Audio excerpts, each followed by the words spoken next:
So with set 8 coming to an end, the devs have decided to rework Urgot for the final patch, 13.11, and give him the Star Guardian trait.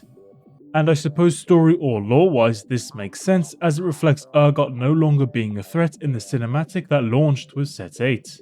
But after playing several PvE games on this patch, I've come to realize that this may just be one of the worst changes in this set, and I feel as though it renders this patch almost unplayable. So although this may be an interesting change, I figured in this video that I'll play devil's advocate and explain why this change isn't good. And the issue stems from how insane your board spikes as soon as Urgot is on it.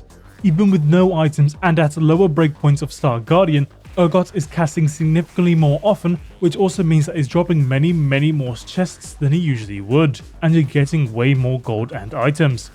With the chest now containing units the wave hits, you can stabilize your board very easily, especially if you're against one of the other Star Guardian boards in your lobby.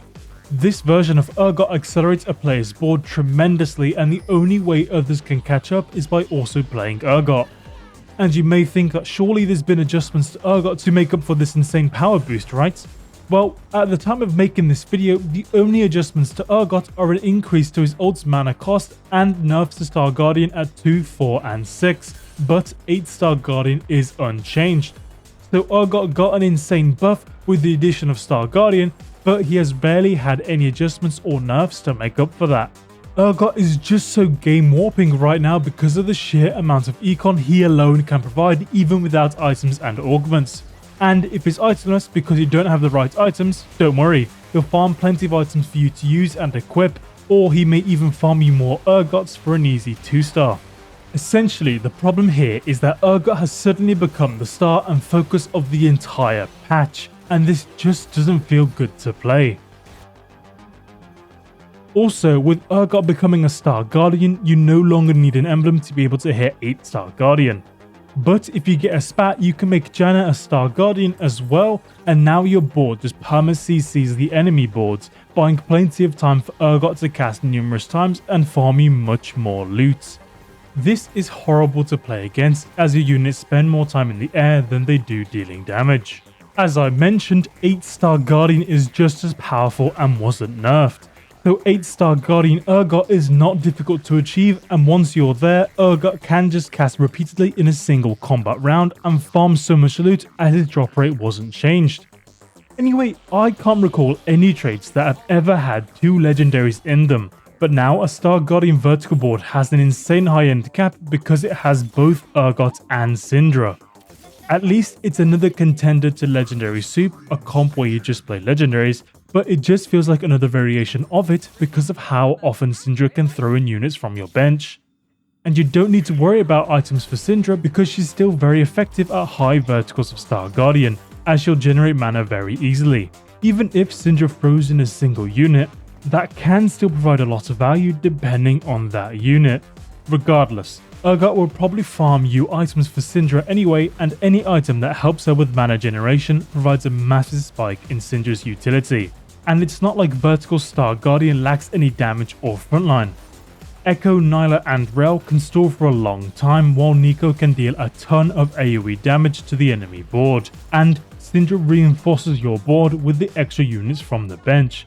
So even if you have really bad itemization or a weak board, you can get bailed out by the sheer power of the legendary units and the utility they bring, as even if you can't field them, Syndra can just throw them in from the bench. For example, Mordekaiser's Shreds magic resist with his ult, Fiddlesticks innately gains AP from Corrupted and its ult has CC with healing, and any thrown in Star Guardians will still benefit from the massive increase in mana generation, so you can have more Echoes for more stall or more Urgots for more loot. And even if you've given Urgot only mana items, he can still do a lot of physical damage, and with how often he's casting, his wave can do a lot of magic damage as it deals a percent of each unit's max HP. And with the glitched out carousels and the fun patch portals, Mana Zane isn't difficult to acquire, so you can just give this to Urgot and have him perma cast. So this patch just feels like it boils down to how soon you can hit Urgot, and whoever hits it first has a massive advantage. In my lobbies, I've had several players clock on to how powerful Urgot is, and so the majority of the lobby are just leveling as soon as they can in order to hit Urgot as soon as possible. This means that everyone has boards that are weaker than they usually would be, and so overall players in the lobby are taking much less damage. So the fast 9 players aren't really being punished for their strategy, and they're more likely to end up in the late game and hit that Urgot they're looking for. And this is made way easier by hero augments and especially the carousel, where they can just pick the unit they want, and hitting this Urgot bails them out so hard. To explain how insane it is, in this game I played, this orb was from my augment and was supposed to contain Urgot, but when I collected it, it gave me 5 gold instead. So this meant that every single Urgot was taken out of the pool by 4-2. That is completely insane, especially when you consider that most players should be level 7 at this point. As soon as a player hits Urgot, they can get so far ahead of everyone else in the lobby. So it feels like you get punished for not playing Urgot, as otherwise you'll be too far behind. But of course, you're not guaranteed to find or hit Urgot since he's a legendary unit and is subsequently rare. This makes the state of the game really unfun to play because it feels like the entire patch is centered around a single unit, which you may not even be able to hit. And this also means that the patch is focused around econ and leveling, as the faster you can get to level 9, the more likely you are to find Urgot. It feels kinda stressful to play TFT in this state because it's so high tempo. If anyone gets augments like Hyperbolic Time Chamber or Rich Get Richer, you already know that they're going for the fastest 9 of their lives, and you've got to do something to keep up. And it's completely different to the bonuses and loot granted by Fortune's Favour or the For Fun patch portals, as this loot was granted equally across the players at the same point of the game. The chance factor with high or low rolling distorts the experience of this patch even more so, as players can hit or miss econ augments and Urgot. And honestly, I've not seen this many 3-star 5 costs even when playing Fortune's Favour. But maybe that's also because at this point of the set, players have realised that 3-star 4 costs aren't really worth it. Now, I don't know if I'm overreacting, but I feel as though Urgot is disgustingly overtuned. And sure, you may say that people will be playing set 9 when this patch goes live, but that's only if they have the PvE downloaded and an account ready. And some players may not even be able to get into the PvE as there is limited server capacity. So I imagine the vast majority of the player base would probably still be on the live patch dealing with whatever has become of the patch because of Urgot. And that may drive players away from the live patch and more towards the PvE, which may cause more problems like increasing the queue times, or players may just stop playing TFT altogether until set 9 comes out. I suppose it is just for 2 weeks, but I personally feel like this could put players who want to play TFT in a state of limbo, as they're not able to play set 9 on the PvE and they do not want to play set 8 anymore because of Urgot. But then I guess even in that case players could just play another game or something. And it's not like no one wanted this change.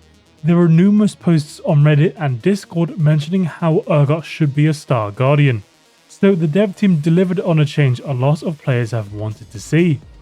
I just wish that if they did this for Urgot, they also did this for any of the other threats as well, because why not? Seeing Brawler Aatrox, Duelist Belveth, Defender Rammus, Aegis, Cho'Gath and so on could have been really fun and helped counterbalance the power of Urgot. But maybe I'm complaining for absolutely no reason. I mean, it won't even matter in a few weeks time anyway, as set 9 is just around the corner. But I just don't think the final patch of set 8 will be enjoyable for players, and honestly it's such a shame as a send off for set 8 that it could have been so much more.